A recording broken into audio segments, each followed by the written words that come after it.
안녕하세요. 오늘은 두 번째 이야기를 해보려고 합니다. 여러분들은 컨테이너 이미지를 사용해 컨테이너를 실행한다 라는 문장을 이 영상을 모두 듣고 나면 명확하게 구분할 수 있을 것입니다. 쿠버네티스를 공부하기 전에 컨테이너 기술과 컨테이너 이미지에 대해 이해하는 것은 매우 중요합니다. 쿠버네티스가 바로 이 두 개념을 바탕으로 애플리케이션을 관리하고 배포하는 오케스트레이션 도구이기 때문이죠. 컨테이너 기술은 지난번에도 말씀드렸지만 다시 한번 정리해드리면 컨테이너 기술은 애플리케이션과 그리고 이 애플리케이션을 실행하는 컨테이너라는 가상화된 공간에 패키징해주는 기술이다라고 생각하시면 됩니다. 컨테이너는 기존의 가상 머신과 다르게 OS 커널을 공유하면서 서로 독립된 실행 환경을 제공하여 더 경량화되고 빠르게 동작할 수 있습니다. 즉, 컨테이너 기술이라는 것은 이 컨테이너 안에다가 예를 들어서 여러분들이 실행하고 싶은 애플리케이션을 실행하기 위한 모든 코드들이라든지 라이브러리라든지 종속성이라든지 이러한 것들을 이 컨테이너 안에 넣고 패키징 시켜버리는 것입니다. 그래서 이 컨테이너를 돌리면 내가 원하는 애플리케이션이 바로 실행될 수 있게 해주는 거죠.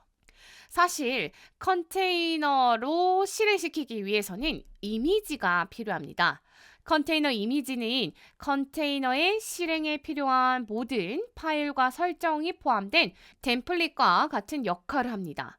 이 이미지는요, 당연히 컨테이너의 상태와 환경을 일관되게 유지하는 데 사용되고요. 개발자들이 구축한 환경 그대로를 배포할 수 있게 도와주고 있는 거죠.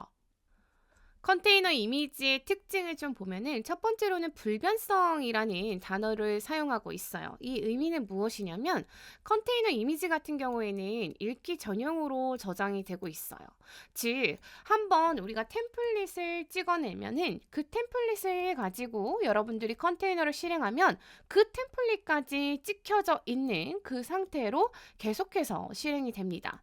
그래서 당연히 실행되는 동안에는 수정되는 것들은 이 컨테이너 이미지에 저장이 되지는 않아요. 즉, 생성 후에는 수정되지 않기 때문에 일관된 환경을 보장한다라는 의미를 사용하는 거예요. 그러니까 컨테이너로 이미지를 100개를 찍어도 우리가 100개를 찍어서 이 100개를 다 다르게 환경 설정 변경하고 뭔가 애플리케이션 코드를 변경했어요. 하지만 이 템플릿은 내가 처음에 사용했던 그 템플릿으로 컨테이너를 실행시키기 때문에 그 템플릿에 들어있는 그 상태로 계속해서 컨테이너가 실행되는 거죠.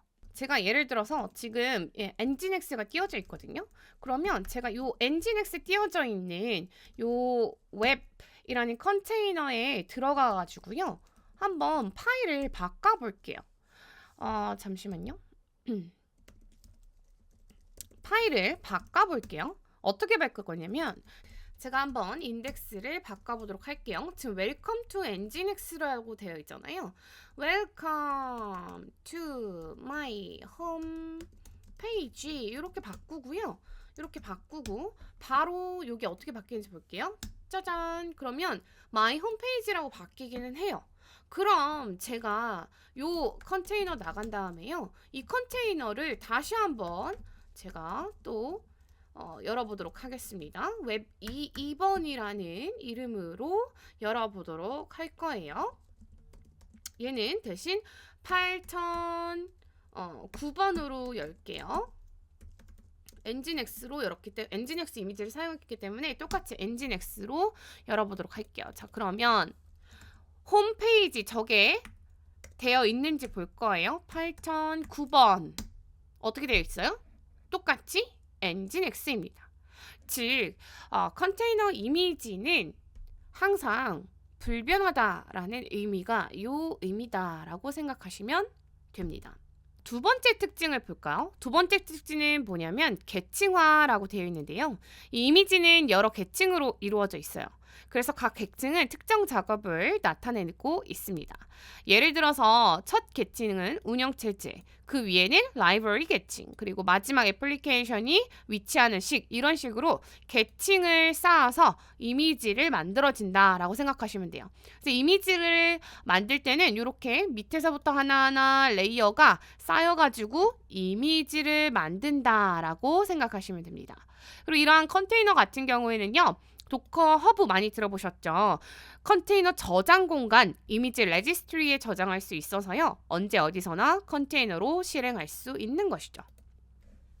자, 우리가 예를 들어서요, 도커 풀 해가지고요, 엔진엑스 말고요, 우분투 아니면 예를 들어가지고 레디스, 요거 한번 이미지를 가지고 와볼게요. 자, 이 이미지를 가지고 오게 되면 어떻게 되냐면, 이미지를 가지고 올 때도 이러한 이미지들은 레이어를, 층을 가지고 만들어졌다라고 했잖아요. 이미지를 내 로컬 환경에 가지고 올 때도 이렇게 층을 하나하나 가지고 와서 이미지를, 완전한 이미지를 가지고 온다라고 생각하시면 되겠습니다. 은근히 모르시는 분들이 많아요. 요것 좀 알려드리려고 해요. 뭐냐면 컨테이너 이미지 풀 주소 구조를 말씀드려보려고 합니다. 이미지 풀 할 때는요, 이 주소는 그냥 쓰는 것이 아니라 주소는 이미지가 어디에 저장되어 있고 어떤 이미지인지를 명확히 지정하는 구조로 이루어져 있습니다. 이미지 구조를 좀 뜯어보면은 접두사 쪽은 레지스트리의 정보라고 보시면 되고요.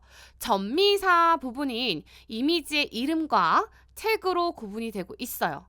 그런데 만약에 레지스트리 정보가 삭제가 되어 있어요, 생략이 되어 있다, 그러면 그건 어디냐면 도커 허브에서 가지고 온다라고 생각하시면 돼요. 도커 허브에서.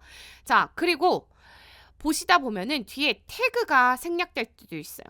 요 태그가 생략된 것은 뭐냐면 latest를 가지고 오겠다. latest 태그가 붙어져 있는 것을 가지고 오겠다라는 것입니다. 제가 아까 전에요, 도커 풀 해가지고요, 레디스 가지고 왔잖아요.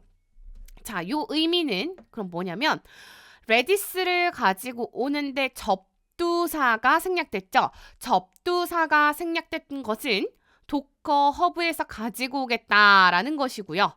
그리고 전미사에 태그가 생략된 것은 latest 이미지를 가지고 오겠다라는 것이에요.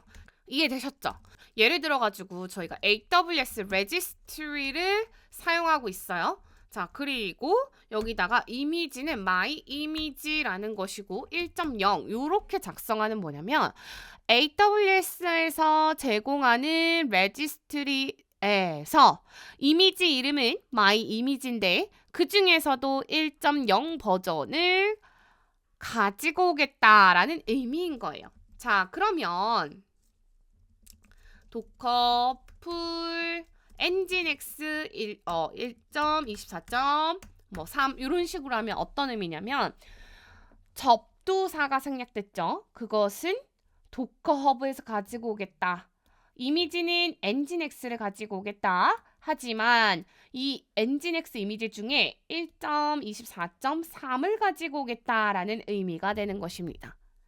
자, 오늘 말씀드렸던 내용들은 기본적인 내용들이니까요, 꼭 알아두셨으면 좋겠습니다. 오늘도 고생하셨습니다.